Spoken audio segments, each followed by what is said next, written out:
It's time for your Tackle HD fishing report for Lake of the Ozarks.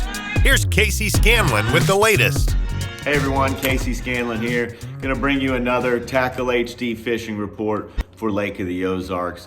You know, we're getting here towards the 1st of February and the water's starting to get a little bit colder. We've had some really cold nights mixed in with some really warm days. So, it keeps the fish moving and keeps it interesting out there, that's for sure. So we've been targeting a lot of bass and crappie this winter, and we'll start with the crappie.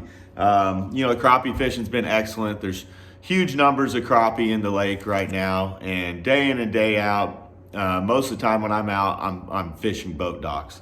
And I'm looking for docks that are, situated around points typically, not always. A lot of times I'm looking for brush. Main factor is shade. And the more you crappie fish, the more you get out here on the lake, you'll see that a lot of times these fish group up around a lot of the same docks throughout the year. So, a lot of the times I'm just fishing a lot of history, going out there, using my side view on the Garmin to locate the fish, while I'm idling. That kind of cuts down on the time. I can look out to either side of the boat and see those fish, and then turn around and use my Garmin live scope to target them. A lot of times, the crappie will be hanging outside of the docks, sometimes on like cloudy, windy days. And then, as it's sunnier and as the day kind of wears on, they get more underneath the docks. Using the Pro Striker series baits, this is the baby shad. Some days we're using the little 2-inch grub, but 1/16 ounce jig head seems to be the best. I'm using 6-pound line here. I like the high vis line because you can really see it well. Sometimes the strikes are really hard to detect, and this is really light line, small jig, so it's just easier to see your line and see how your lure's reacting and when you get a bite. Using a 6-gill rod and reel here. This is the Aether series rod. I really like a 6-foot, ultralight or medium light action rod. This one is perfect for doing about everything you want to do out here. If you're, throwing a slip bobber, just casting to the shoreline, or you're shooting the jig under docks like I do a lot of days. A lot of times those fish are way up underneath the docks, and on the sunnier days, I'll actually bend the rod way back towards me, take this jig and slingshot it up underneath that dock. It'll kind of skip just above the water, and a lot of times catch some really big crappie doing that. A lot of crappie roaming around in open water still. We've been targeting those fish with a jerkbait. The Tackle HD Fiddlesticks has been a really good one. A lot of times you can't go white with crappie. Sometimes these real wild colors work well, but I like more of the painted baits on windy, overcast days. And then I like something with a little bit of flash to it. This is also a good overcast bait, just because it's kind of got that dark back, and the gold is always good, but something with a little bit of flash to it, or something more translucent kind of on the sunnier days. And that holds true with the bass fishing as well.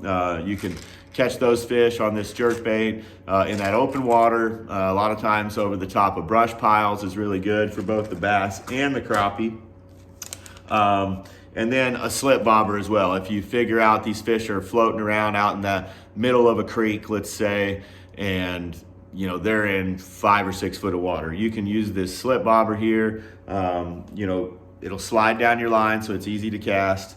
And then you just, put a little stopper up your line at that 4, 5, 6 foot mark, wherever you think those crappie are. And so then you can fling it out there, and it'll set that jig down there to the proper depth where you can kind of let the wind drift that bobber across those fish, and they'll grab it.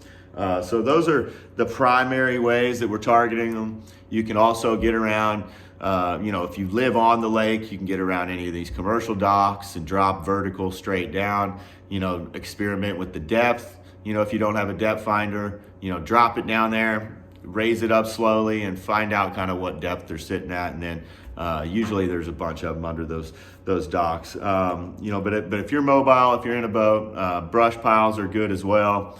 Some of the deeper brush piles you can drop vertically on these fish. Just get over the top of them, look at the fish on your 2D or Garmin Live Scope, watch the jig go down to them and catch them. So that's those are the ways that we're catching the crappie. The colors, most days I'm keeping it real simple with a shad color and that 1/16 ounce jig head.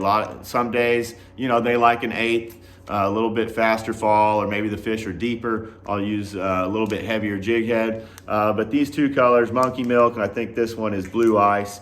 Those two are really good for me.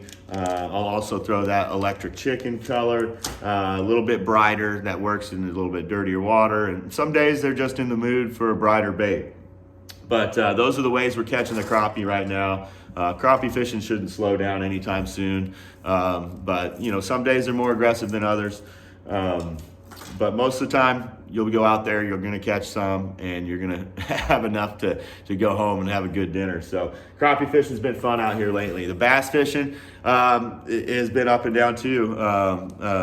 Has been up and down, I shouldn't say too, because the crappie fishing's been a lot more consistent. But some days, just like the crappie, those bass are a little bit more reluctant to bite. Still catching some on the crankbait.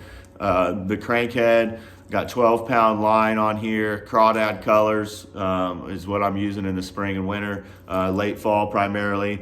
I got the 7-foot medium heavy Hemdahl rod from 6 Gill. It's just got a good, nice parabolic action, keeps those fish hooked on those treble hook baits. It's really important to have a good rod with a limber tip, but enough backbone to kind of get those hooks in there and control the fish as well. So it's kind of hard finding a good jerkbait, crankbait rod. And this one right here is really good. I use it on both my jerkbait and my crankbait, just a little bit different sizes. I'm using the 6'6" medium on the jerkbait. 7-to-1 reel on the jerkbait, 6-3-to-1 gear ratio reel, a little bit slower just on that crankbait. Keep it down there on the bottom. Throwing those 6 Gill reels, really love them because you can really control the bait, launch them into the wind, and get it down to depth, which is really important when you're crankbait fishing. Look for windy banks, points, both secondary and primary points, channel banks back in these creeks. Just get somewhere that you can cover a little bit of water. The jig bite has been pretty consistent lately. The fish have been a little bit more lethargic. Some days they're not willing to chase down that jerk bait or Alabama rig. So having a jig, something you can get down on the bottom, really slow down, is important. So throwing the 3/8 ounce or 1/2 ounce Trophy Bass Company Pro Jig. Okay, I've trimmed the jig down a little bit, using real small trailers this time of year, not a lot of action. 14 to 17 pound line most of the time. If I'm using a little bit bigger jig, fishing it down deeper around brush and heavy rocks, I'm gonna go with that 17-pound line. Throwing that on, anywhere from a 7-foot medium heavy to, this is a 7.3 heavy prototype rod I'm testing out for 6 Gill. Awesome little rod.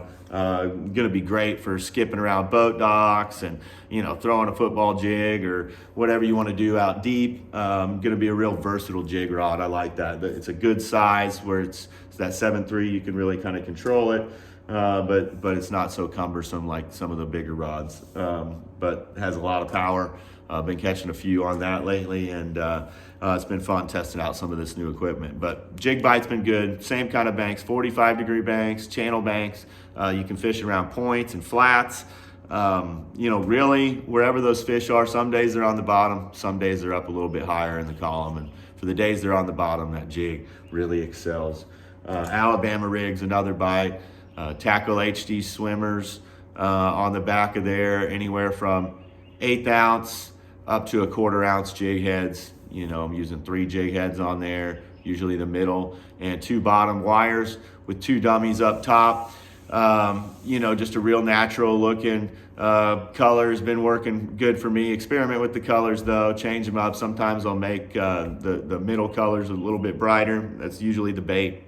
That middle bait is usually the one they go after. So sometimes I'll add a little chartreuse or something just so they can kind of hone in on that. But Alabama rig, you got to experiment with the depth and experiment with the locations to find these fish day in and day out. Sometimes they're up closer to the bottom where you let that Alabama rig sink, and then start to retrieve. Other days, they're up closer to the top where you'll use a lighter Alabama rig and sometimes a jerk bait to kind of get it in that strike zone. So the good part about the rig is you can cover some water and put the wind at your back and find some fish. So again, points, channel banks, drains, places where they can really access deep water quickly are some of the best wintertime spots on the lake. So fish have been moving, so you got to get out there and move with them. But that's kind of what's going on at the lake. Water temperature's still really low, and we've still yet to see that winter drawdown. So lakes not real low for this time of year, in my opinion. Water temps are 38 to 42 degrees. And I don't see them warming up anytime in the real near future, but we've got some good weather coming this weekend, and those fish should bite. So good luck out there, and until the next report, catch some crappies and some bass for me. Talk to you later.